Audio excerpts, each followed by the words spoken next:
সেনাবাহিনী নামিয়ে সিনেমা দেখাতে হচ্ছে আমাদের এই পোড়া বঙ্গদেশে।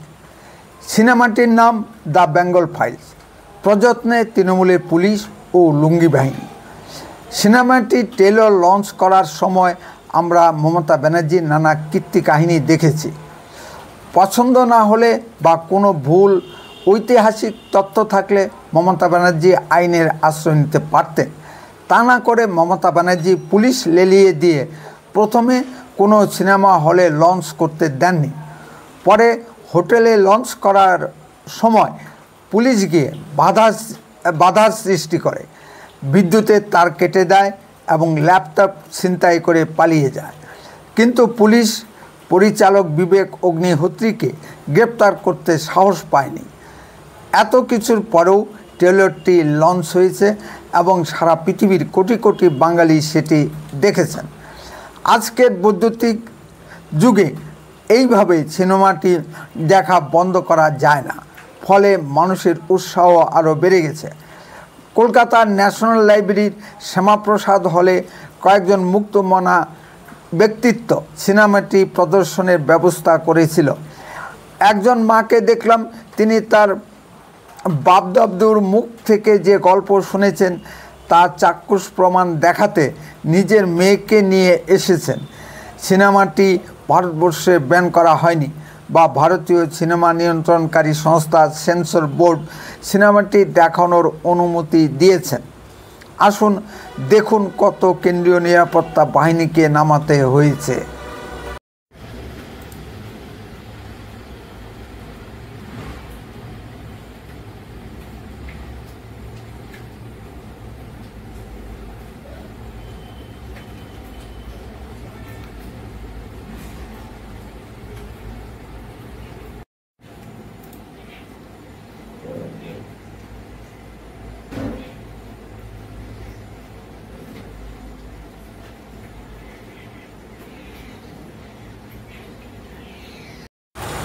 যেন যুদ্ধকালীন পরিস্থিতি সৃষ্টি হয়েছে। দর্শকদের কড়া নিরাপত্তা ব্যবস্থার ভিতর দিয়ে যেতে হয়েছে। আসুন কিছু প্রতিক্রিয়া দেখে আসি। প্রথমেই দেখি একটি বিরুদ্ধ প্রতিক্রিয়া অরূপ রায়ের। 3.9 মানে 4 জন টিকিট কেটে দেখছে, এই অবস্থা মুখ থুবড়ে ভয়াবহভাবে করেছে বলেও ভুল বলা হবে। মানে কার্যত ভরাডুবি হয়েছে। এবং গতকালকে আমরা দেখেছি পরিচালককে খোদ একটা এআই জেনারেটেড ছবি দেখিয়ে প্রমাণ করতে হচ্ছে যে বেঙ্গল ফাইলসে লোক যাচ্ছে। সবচেয়ে বড় কথা, যে পরিচালক রবীন্দ্রনাথ ঠাকুরের ভাই হিসেবে প্রথমে অরিন্দম চ্যাটার্জি বলেছিলেন, তারপর বুঝতে পেরেছেন যে চ্যাটার্জি কি করে ঠাকুরের ভাই হবে, তারপর বললেন না ওটা অরিন্দম ঠাকুর। আসলে অবন ঠাকুর রবীন্দ্রনাথ ঠাকুরের কে হয় সেটাও জানে না। এদিকে আবার রামকৃষ্ণ রামকৃষ্ণদেবকে বলছেন রামকৃষ্ণ টেগোর। হ্যাঁ, এই হচ্ছে যার মানে হোয়াটসঅ্যাপ ইউনিভার্সিটির ইতিহাসের দিন উনি হতে পারেন। আমি সঠিক সত্য মিথ্যা জানি না, কিন্তু আজকেই সমাজ মাধ্যমে একটা পোস্ট দেখলাম ভাইরাল হয়েছে। যেই পোস্টে দেখা যাচ্ছে বেঙ্গল ফাইলসের সিনেমার দৃশ্যায়নে একজন ব্যক্তি, তিনি সহ অভিনেতা, তিনি একটি টি শার্ট পরে রয়েছেন, যে টি শার্টের গায়ে লেখা রয়েছে যায় যদি যাক প্রাণ অরিজিৎ সিং আমাদের ভগবান।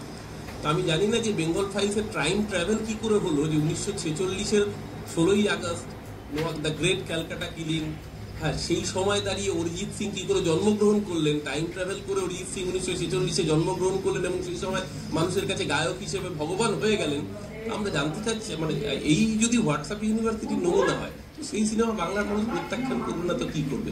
বাংলার মানুষের এখানে মস্তিষ্কে তো গোবর থাকে না, মস্তিষ্কে ঘুটে থাকে না, ফিলু থাকে। তাই জন্য বাংলা সত্যজিৎ রায়, মৃণাল সেন, ঋত্বিক ঘটকের বাংলা, বিবেক অগ্নিহোত্রীর বাংলা হয়নি, আগামী দিনেও হবে। সত্যিই তো সিনেমাটি দেখার দর্শক পাওয়া যাচ্ছে না। ধরলাম আপনার কথাই সত্য, তাহলে পশ্চিমবঙ্গ সরকার বা আপনারা বাধা দিচ্ছেন কেন? সিনেমাটি মিথ্যা ভিত্তির উপর দাঁড়িয়ে আছে, তাহলে তো দর্শকরাই বিচার করে দেখবেন না। আপনাদের মতামত দর্শকদের উপর চাপিয়ে দিচ্ছেন কেন? পশ্চিমবঙ্গে কি মমতা ব্যানার্জির মত প্রকাশের স্বাধীনতার উপর ব্যান লাগিয়ে দিয়েছেন? দেশে জরুরি অবস্থা জারি করা হয়নি এবং মত প্রকাশের স্বাধীনতা আমাদের মৌলিক অধিকার। আজকের চিত্র হলো আসনের অভাবে দর্শকগণ পাকা মেঝেতে বসে সিনেমাটি দেখেছেন। আরও অন্যান্য জায়গা থেকেও সিনেমাটি প্রদর্শনের অনুরোধ আসছে। তাহলে হলে সিনেমাটি দেখা যাবে না কেন? মমতা ব্যানার্জিকে এর উত্তর আগামী দিনে দিতে হবে। অন্যান্য প্রতিক্রিয়াগুলো একটু শুনুন। তৃণমূলের বেকার বাহিনী যাতে ভাঙচুর না করে সেটা আটকাবার ব্যবস্থা করা হচ্ছে। আটকাতে পারবেন না উনি তর্কের খাতিরে ধরে নিলাম যে উনি সমস্ত প্রেক্ষাগৃহের মালিকদের বন্ধ করে দিলেন, মানে কিছুতেই দেখাতে দেবেন না। ওটিটি তো আছে, ওটিটি তো চলে আসবে। এই বৈদ্যুতিন যুগে কিছু লুকিয়ে রাখা যায় না।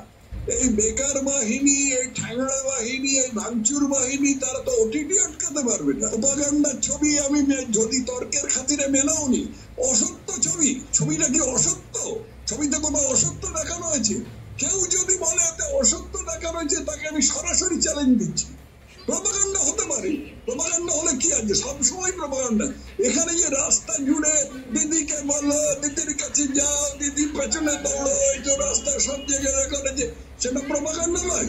সরকারি খরচে এগুলো হচ্ছে, এটা প্রোপাগান্ডা নয়? তাতে কারোর কোনো আপত্তি নেই, গণতন্ত্রের প্রোপাগান্ডা হতেই পারে। অসত্য দেখানো হচ্ছে কিনা, মিথ্যা দেখানো হচ্ছে কিনা, এই চ্যালেঞ্জ আমি তোমার দিদিকে, আমাদের মুখ্যমন্ত্রীকে দিচ্ছি। আমি উঠে আসছে সেই ছবিটা। এটা তো স্বাভাবিক ব্যাপার। দেখুন, মমতা ব্যানার্জি তো অনুপ্রবেশকারী এবং জিহাদি মুসলমানদের ভোটে উনি আজকে আসনে আছেন। উনি কি চাইবেন ভারতবর্ষের এই ইতিহাস, এই কলঙ্কিত ইতিহাস, এই ইতিহাসকে যেটা পশ্চিমবঙ্গের মাটিতে অনুষ্ঠিত হয়েছিল, যেখানে হিন্দু সংহার হয়েছিল, হিন্দুকে মারা হয়েছিল, সেটা যদি ইতিহাস দেখে আজকে যদি ঘুমন্ত হিন্দু বাঙালিরা জেগে ওঠে, যারা জেগে উঠতে শুরু করেছে, তা উনি চাইবেন না। সেই জন্যই উনি এইসব করছেন, এইসব করে এই সিনেমা টিনেমা বন্ধ করছেন। সিটেও লোক দিতে পারছি না, লোক হচ্ছে সিঁড়িতে বসে দেখেছে, দেখার পর লোকে বাংলার সাথে রিলেট করছে, বলেছে দাদু ঠাকুমার কাছে তো শুনেছি, এই ইতিহাস এরা কোনোদিন সামনে আনতে দেয়নি। আমার যারা ছবির 6 বোঝেন আজকাল আবার অভিনয় করছেন, লেখো। আচ্ছা,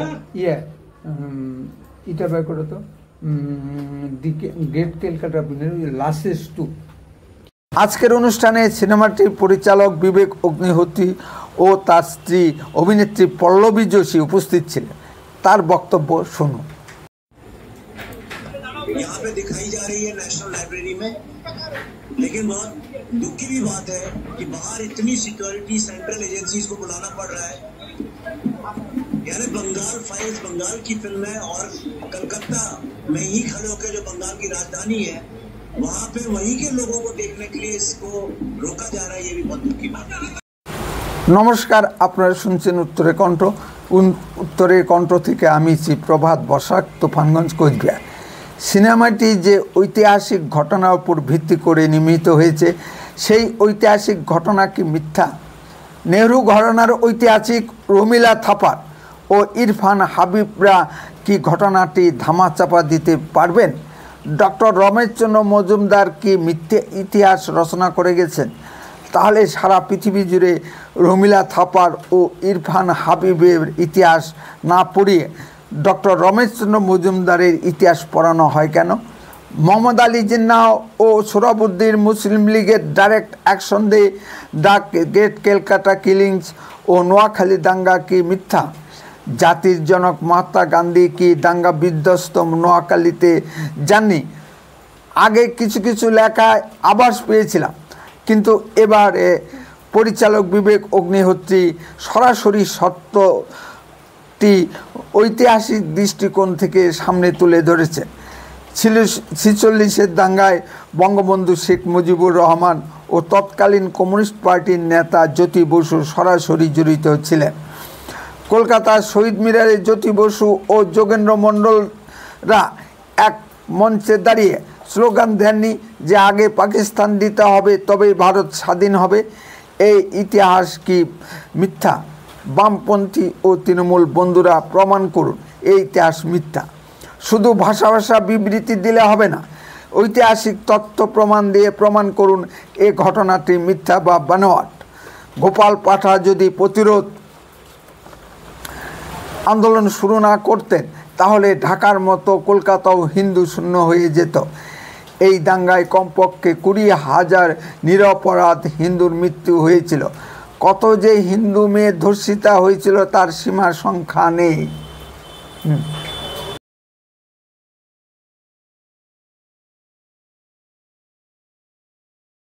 আমাদের পূর্ববঙ্গ ছেড়ে চলে আসা মিথ্যা নয়, ঠিক তেমনি দ্য গ্রেট ক্যালকাটা কিলিংস ও নোয়াখালীর দাঙ্গা মিথ্যা নয়।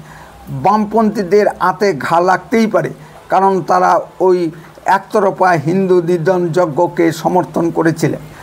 এখন মুখ লুকাতে চাইছেন, কারণ তাদের পূর্বসূরীদের কৃতকর্ম ধামা চাপা দিতে পারছেন না জাগ্রত হিন্দু সমাজের সামনে। বর্তমান প্রজন্ম এই সিনেমা দেখলে বামপন্থীদের উপর ঘৃণায় মুখ ফিরিয়ে নেবেন। তৃণমূলের হাতে ঘা লাগছে কেন? তখন তো মমতা ব্যানার্জি ও তৃণমূলের জন্মই হয়নি। মমতা ব্যানার্জির জন্মের 6-7 বছর পূর্বেকার ঘটনা। মমতা ব্যানার্জি এই বিরোধিতার কারণ কি? মমতা ব্যানার্জি কি সত্য লুকাতে চান? সত্য লুকানো কি সম্ভব? আসলে মমতা ব্যানার্জি, তৃণমূল কংগ্রেস, মোহাম্মদ আলী জিন্না ও সোহরাবুদ্দিন হিন্দু হত্যাকারী মুসলিম লীগের জিন বহন করছে। বাংলাদেশে সরাসরি মুসলিম লীগের স্বনামে রাজত্ব করছে।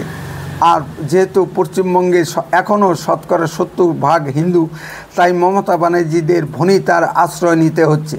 যদিও মমতা ব্যানার্জি নিজে বলেন যে তিনি বামুনের ঘরের মেয়ে, তিনি কোনো ধর্ম পালন করেন তা পরিষ্কার নয়। তিনি বোরখা পরে নামাজও পড়েন, আবার মন্দিরে গিয়ে পূজাও দেন। এক হাতে তিনি 2 মাছ ধরতে চান। এটা পরিষ্কার যে মুসলিম তোষণের জন্যই মমতা ব্যানার্জি দ্য বেঙ্গল ফাইলস পশ্চিমবঙ্গের সিনেমা হলগুলোতে দেখতে দিতে রাজি নন। তিনি মনে করেন এতে তার দুদেল গাইদের ভোট ব্যাংক বানচাল হতে পারে। এই ভয়েই তিনি পশ্চিমবঙ্গের হলগুলোতে সিনেমাটি দেখাতে দিচ্ছেন না। আর আমরা পশ্চিমবঙ্গের 70% হিন্দু বাঙালিরা সব বুঝেও না বুঝার ভান করে আছি। পূর্ববঙ্গ থেকে যেদিন আমাদের তাড়িয়ে দেওয়া হচ্ছিল, সেদিনও আমরা হিন্দুরা বুঝতে চাইনি, আজকেও বুঝতে চাই না। বিধাতার এগুলো সাধ্য নেই এই হিন্দু বাঙালিদের রক্ষা করে। আগামী দিনে হিন্দু বাঙালিদের স্থান বঙ্গোপসাগরে হবে, এ বিষয়ে আমি নিশ্চিত। হিন্দু বাঙালিরা বারবার ভোট দিয়ে এই হিন্দু বিদ্বেষী মমতা ব্যানার্জিকে পশ্চিমবঙ্গের মসনদে বসিয়ে রেখেছে। দীঘার মুসলিম দোকানে প্যারাগজা শ্রী জগন্নাথ দেবের প্রসাদ হিসেবে খেয়ে ও আমাদের সম্বিত ফিরে আসে না। হায় রে হিন্দু বাঙালি। উত্তরে কণ্ঠ সর্বদাই বাস্তব সত্য কথা বলে। আরও এই ধরনের ভিডিও পেতে দয়া করে এখনই চ্যানেলটিকে সাবস্ক্রাইব করুন, বেল আইকনে ক্লিক করুন, আপনার মূল্যবান মতামত কমেন্টে লিখুন। বন্দে মাতরম, ভারত মাতা কি জয়। সুস্থ থাকুন, ভালো থাকুন।